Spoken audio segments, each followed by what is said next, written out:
Okay, for 107, I know it says to solve this inequality algebraically, but I really want you guys to get familiar with your graphing calculator. So I would like for you to try to do it using your graphing calculator. And the way that we do that is we're going to, for our first equation, plug in the absolute value, and then we're going to plug in parentheses, x plus 2 divided by 3, and close our parentheses. So what I've done is I've taken everything here to the left of the inequality symbol, and I graph that in y sub 1. Now, for y sub 2, it has to be greater than 1, so I'm going to put 1 in other words, y sub 2 equals 1, and I don't need to change it, but I just want to point out that if I click over here, I can change the color and then the shading. So whenever I have the shading above the line, that means greater than or equal to. Okay? And so I'm going to hit enter, enter, and I'm going to hit graph. Now remember that an inequality is a V shape. All right? And so it looks like I'm going to have to adjust my window here.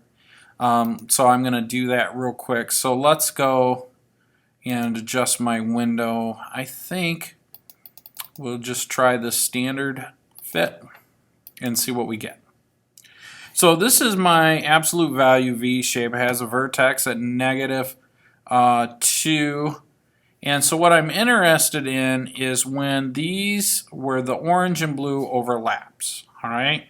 And so let's zoom in on it a little bit. It looks like if probably if I go from negative 5, well, let's do negative 6 just to be on the safe side, to let's just do 0 on the x direction, and it looks like I don't need my y value to go all the way down to negative 10, so we'll just do negative 1, and we'll do a y max of 5.